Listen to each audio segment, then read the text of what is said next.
Good morning, everybody. Welcome to Cliff London Uncensored. It's your guy, Cliff London.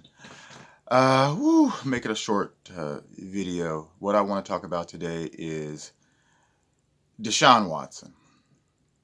Now, I'm going to say first and foremost, I'm a firm believer in innocent until proven guilty, like I'm sure most people are, so it's nothing special for me to say that. But the thing is here is that, when you look at stuff like this, people always say, well, how would all these women come together with a similar story? And I would say, looking at that as outsider looking in, yes, that's a valid thing to think. And again, I'm about innocent till proven guilty, but I have to say though that the timing of all of it, you can't completely rule out the possibility. I know it sounds a bit tinfoil hat at this point. I know it does every time a new allegation sprouts up, but I have to leave the door open for that possibility, as grandiose and extreme as it seems, just because I have to go off. I have to do it how a leftist does and go off emotion. And my emotion says, just wait a little bit, but just let's just see what happens. Now, right now at this point, the reason why I didn't report on why I didn't say anything about this right away, because I wanted to evaluate it over a little bit of time, and compare it to other situations and stuff. Now just roll with me here on this.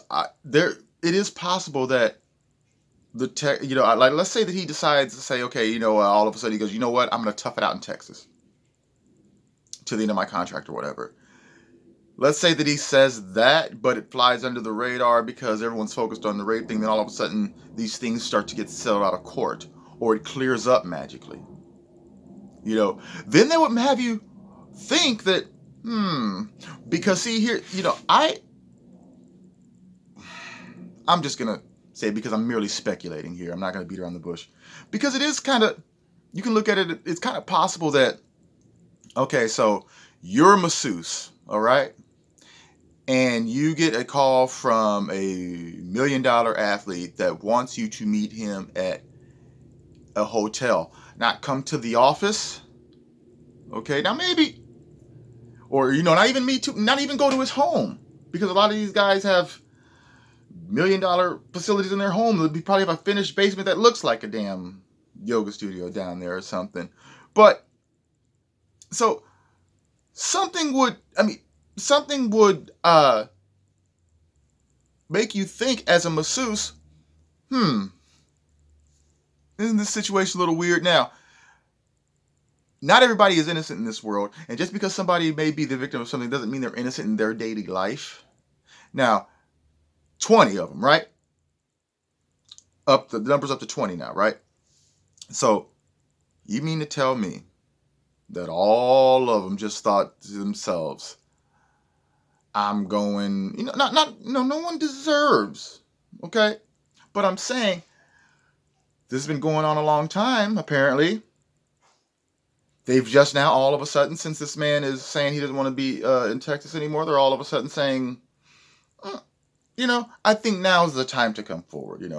I'm thinking that maybe the Texans probably knew of this behavior. And again, we don't know the extent. The man may not be a crazy deviant. I mean, it might be more involved, more going on than you think, because usually when someone invites you to their hotel room at night, who gets a massage at these hours at night and stuff like that, apparently is what they're saying. But anyway, again, doesn't mean anyone deserves it.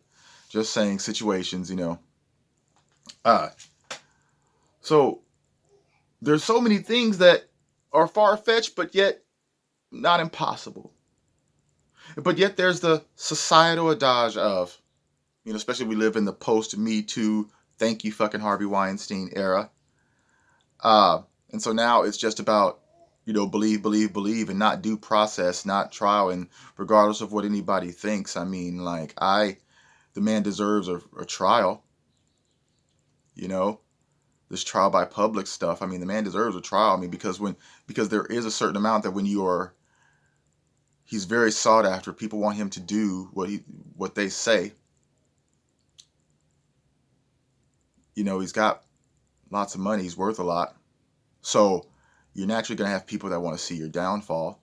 I mean, these things have to be taken into account. You just can't condemn him. And again, that's coming from someone who, yes, my thinking is more along the lines of, how can all these women come up with this similar story? It almost seems like it would take more to get these women together and get their stories straight and plan all this than it would to just be let the guy go to another team and see what, have someone give you their first round draft pick for the next 5 years for him or something like that. So it seems far-fetched, but maybe it's not. Maybe his contract is that fat enough to where they are trying to blackmail him into this again. Me even saying that seems, but how can these women come up with the same story? And then you think about Cosby, and then you think about Tiger Woods, which I kind of think is unfair because those situations are very drastically different, just those two. Cosby, Tiger Woods, guys, there's a fucking pattern here. So let's stop. Well, there's a developing pattern here. I'm sure that's going to be another video. If DeSean Watson turns out to be guilty of all of this stuff, I will be making a video on the three and the parallels and what the fuck is wrong. But anyways, you guys let me know what you think in the comments section. Do you think DeSean Watson is guilty? Hands down. Do you think it's a conspiracy by the Houston Texans to basically put him in his place? Let me know what you think in the comments section, and give me a thumbs up if you like the video. Share the video. It really helps the channel grow with the YouTube algorithm and everything. I'm Cliff London. Good morning, everybody. Have a great day. Oh, and remember, there is no fate but what we make for ourselves. And let's start making it soon. Because they're attacking pop culture, ladies and gentlemen. And they're winning. But we must fight back. Have a good day, everybody.